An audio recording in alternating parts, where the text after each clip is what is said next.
August 1945.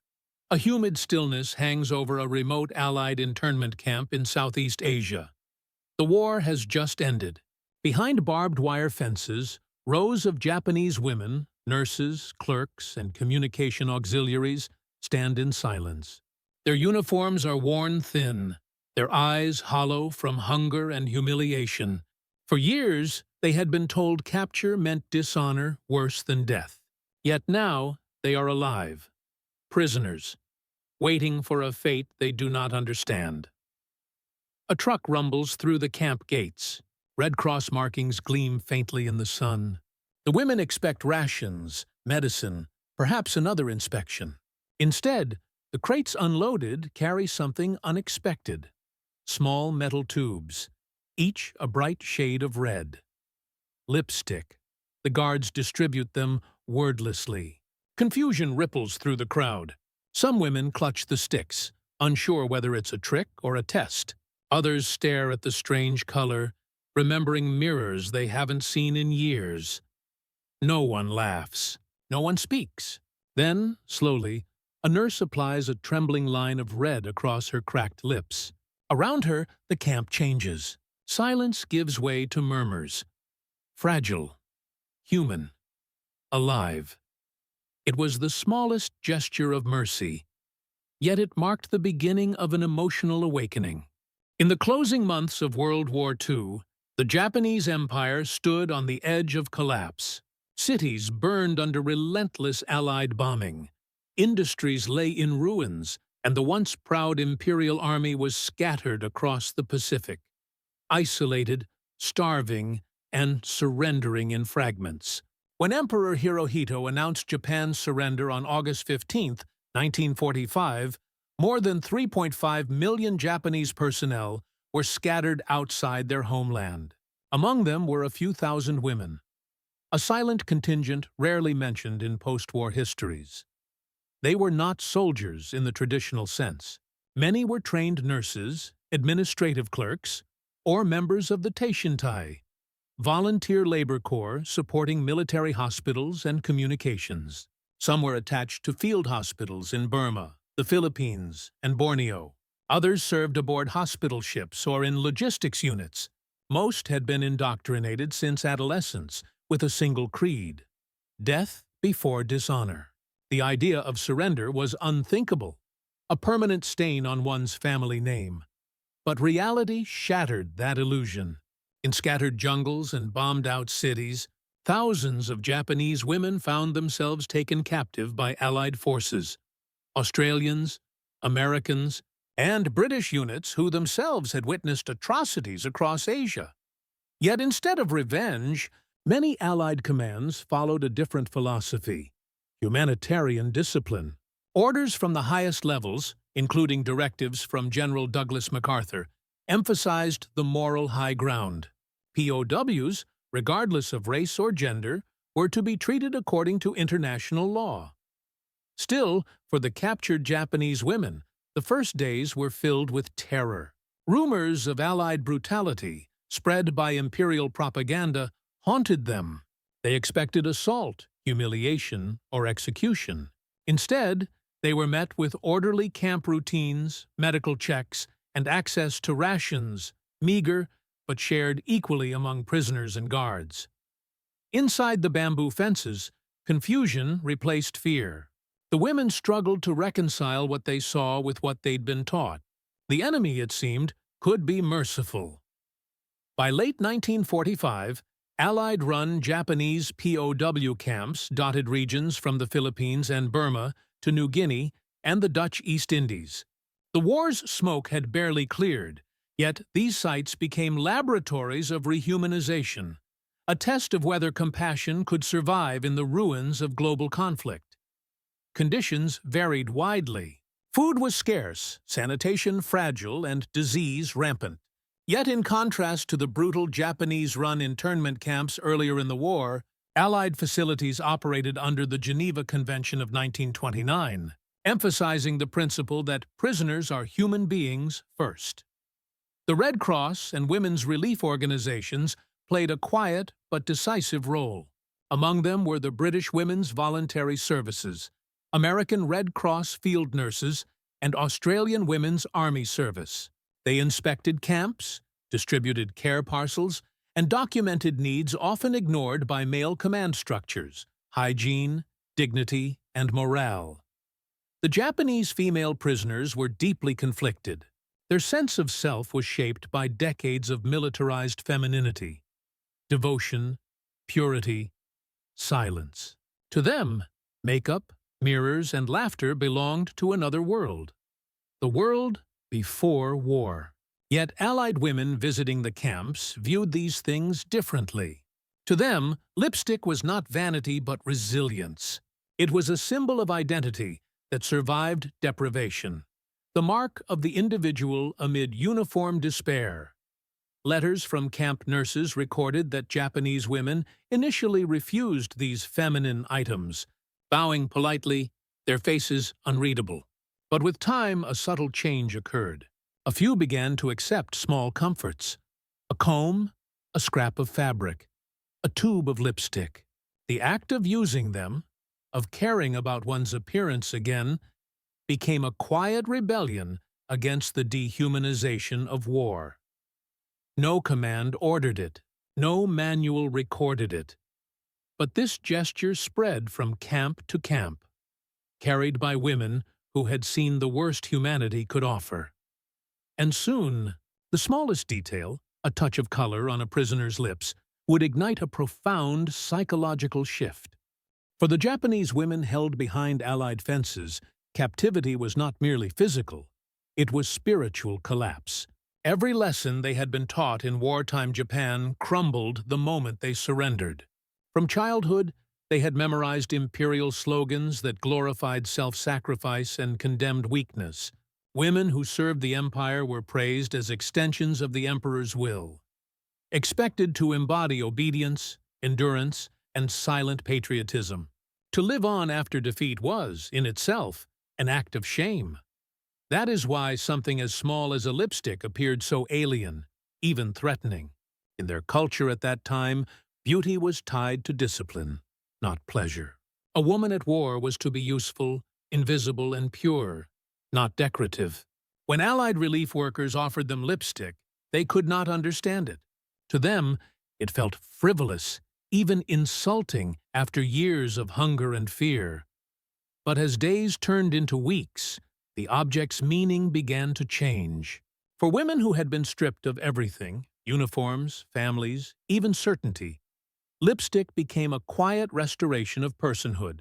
It did not erase their suffering, but it reminded them that they were more than prisoners, more than instruments of a lost empire. For the first time, they could look into a mirror or a reflection in a tin cup and see a human face, not a defeated subject. The gesture was small, but its emotional power immense. It was a reawakening of something long buried beneath duty and ideology. The right to simply exist as a woman, not as a symbol of war. What began as confusion would soon become connection, a bridge between enemies who had nothing in common but exhaustion. Allied psychological and moral angle for the Allied forces. The distribution of lipstick was never a military strategy. It was an act born from moral philosophy and humanitarian instinct. By 1945, the world had witnessed unimaginable brutality. From Bataan to Nanking, from Dresden to Hiroshima, compassion had become rare currency. Allied leadership understood that how victors treated their prisoners would define the moral legacy of the war. Women within the Red Cross and auxiliary services understood this instinctively. They had seen soldiers die, civilians starve, and entire populations lose hope.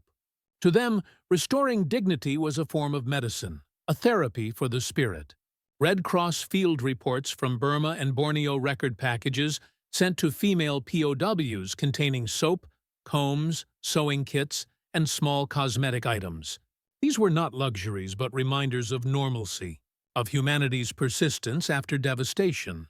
An often cited report from a British Red Cross officer noted, "The Japanese women, though hesitant, touched the lipstick as if testing its reality." One remarked through an interpreter, "We are still women, then." It was the first time she smiled in months.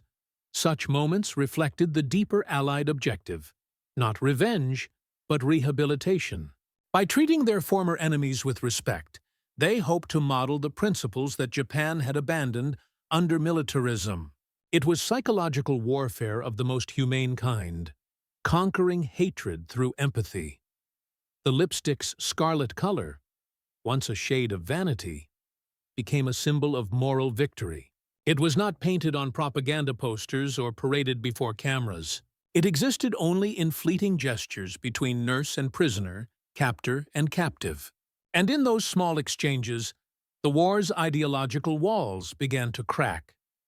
From here, the story moves toward its emotional peak, when that single, symbolic act transformed entire camps. The moment came quietly, without ceremony, without orders. In one of the Allied-run internment camps near Rangoon, Burma, early 1946, a supply truck arrived carrying Red Cross provisions.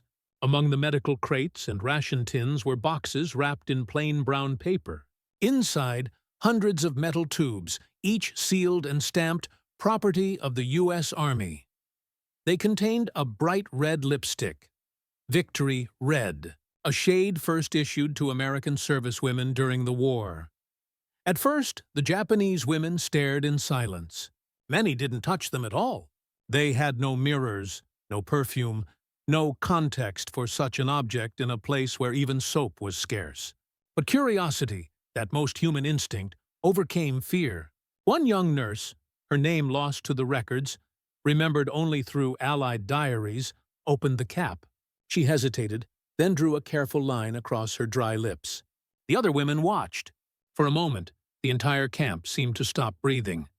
Then, a ripple. Laughter, quiet and disbelieving, spread through the rows of prisoners. Another woman tried. Then another. The guards, unsure whether to intervene, simply stood back. Within minutes, color returned to faces that had been gray for months. Women began to talk again. Some cried. One clasped her hands and whispered, "Watashi wa mada onna desu." I am still a woman. The scene, recorded by an Australian medical officer in his post-war report, described the change as instant and electric. It was as if the lipstick had reintroduced humanity into the barbed-wired world. Not beauty, not vanity, but identity. From that day onward, the Allied nurses made sure every new arrival received the same small gift. What began as a curiosity became ritual. In a place built on defeat, red lips became the color of survival. Word of the gesture spread beyond Burma. Across Allied camps in Singapore, the Philippines, and Borneo, similar moments unfolded. Quiet, almost private revolutions of spirit. In one Dutch-administered facility on Ambon Island, Australian nurses noted that the Japanese women began forming small morning gatherings, applying lipstick before roll call as if reclaiming a ritual of order and grace. They began to stand straighter, one nurse wrote. They spoke softer, smiled more readily. It was as though the war had been lifted, if only for a few minutes each day. For the Allies, this transformation confirmed what their humanitarian philosophy had sought all along, that mercy could break ideologies more effectively than punishment. Reports circulated through Red Cross channels, and soon similar items were included in women's aid packages sent to repatriation centers across Asia. What had begun as an accidental inclusion became deliberate policy. Even senior officers took notice. An American major overseeing one of the camps remarked in his final report, "These women have seen death, hunger, and indoctrination." Yet it was not the sermon nor the ration that revived them. It was the lipstick. It reminded them they were human. To the Japanese, this small gesture was disorienting. For years they had been told that the West saw them as inferior, that surrender stripped them of worth. Yet here were their conquerors offering beauty, not mockery, compassion, not judgment. The psychological walls built by militarist propaganda began to crumble. replaced by something fragile but enduring: respect. Inside the camps, color returned not just to faces, but to gestures, laughter, conversation, even song. The same women who once refused to speak to Allied nurses began exchanging broken words of English and gifts of origami cranes folded from scraps of ration paper. From despair came humanity. From defeat, the first steps toward reconciliation. In the months following Japan's surrender, the experiences of female POWs became a quiet, transformative chapter in post-war history. Many returned home physically intact, yet psychologically altered. The trauma of surrender and imprisonment remained, but so did memories of unexpected kindness. Lipstick, soap, and small gestures of dignity became symbols of survival, anchors in a world that had once demanded absolute obedience and sacrifice. Reports from repatriation centers in Tokyo, Osaka, and Nagoya noted that returning women carried both relief and confusion. They had seen their country's ideology collapse and witnessed firsthand that enemies could offer empathy without strings attached. Some wrote letters describing the gestures, how a tube of lipstick had restored their sense of self, even amid poverty and devastation. One nurse recorded in her diary, "We had been taught to die for honor, yet they gave us life, and with it, color." The Allied approach, though subtle, had lasting consequences. Humanitarian packages, including cosmetic items, became part of broader psychological care programs in occupied territories. The intention was not to reward surrender, but to rebuild the shattered human spirit. These measures eased the reintegration of POWs into civilian life, reduced instances of post-traumatic depression, and planted seeds for a more open cultural exchange between East and West. In interviews decades later, some women recalled the lipstick as a defining memory, small in scope but immense in impact. It was not the food or blankets that lingered in their minds, but the recognition that they remained human, even in defeat. Scholars have since noted that such gestures contributed to Japan's post-war cultural rehabilitation, especially for women who had been conditioned to prioritize national duty above personal identity. This psychological ripple effect extended beyond the camps themselves. Allied officers and humanitarian workers understood that these acts of compassion had sown the beginnings of reconciliation, a reminder that even in the aftermath of war, humanity could survive through simple, deliberate acts of dignity. The legacy of these moments extended far beyond the POW camps. In post-war Japan, returning women navigated a society in flux. The militarist ideals that had governed their lives for decades had collapsed, replaced by occupation reforms that promoted civil rights, education, and, eventually, gender equality. Yet the psychological scars remained. Many former prisoners reported difficulty reconciling their experiences of Allied compassion with the shame and fear instilled during the war. The lipstick, simple and unassuming, became a symbol in these personal reckonings. For some, it represented the fragility of ideology, how rigid teachings could be softened by human kindness. For others, it was a bridge between two worlds: the enemy they had been taught to fear, and the humans who treated them with respect. Memoirs from former POWs describe carefully storing the tubes of lipstick in trunks, keeping them as reminders that identity and dignity could survive even in the harshest circumstances. The Allied humanitarian efforts also had practical effects. By showing respect and fostering small comforts, camps reduced tensions, prevented outbreaks of violence, and facilitated smoother repatriation. Officers recognized that these gestures, from daily rations to cosmetic items, were not mere charity, but essential to post-war stability. Psychological studies conducted in occupied territories later confirmed that women who had experienced such treatment adapted more effectively, both emotionally and socially, than those who had not. Beyond the individual, this experience influenced broader perceptions of wartime morality.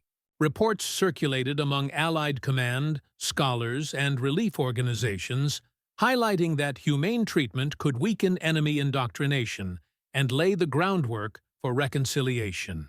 Small acts of care, symbolized by a line of red lipstick, became case studies in the power of empathy over punishment, in the possibility that even the most dehumanized could rediscover selfhood. From the barbed wire confines of Southeast Asia to the streets of post-war Tokyo, these women carried the lesson forward, that survival was not only physical, but also emotional and moral. And as they reintegrated into civilian life, the memory of these gestures lingered, quiet, vivid, and indelible. In the quiet aftermath of war, the story of Japanese female POWs and a simple tube of lipstick reveals something profound about humanity. Amid destruction, starvation, and the collapse of ideology, these women were given a choice, not of life or death, but of identity. The lipstick was more than color.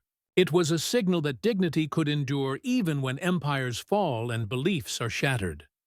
For the Japanese women, it was a startling contradiction. They had been taught that surrender meant disgrace, that the enemy embodied cruelty, and that personal desires were irrelevant in the face of duty.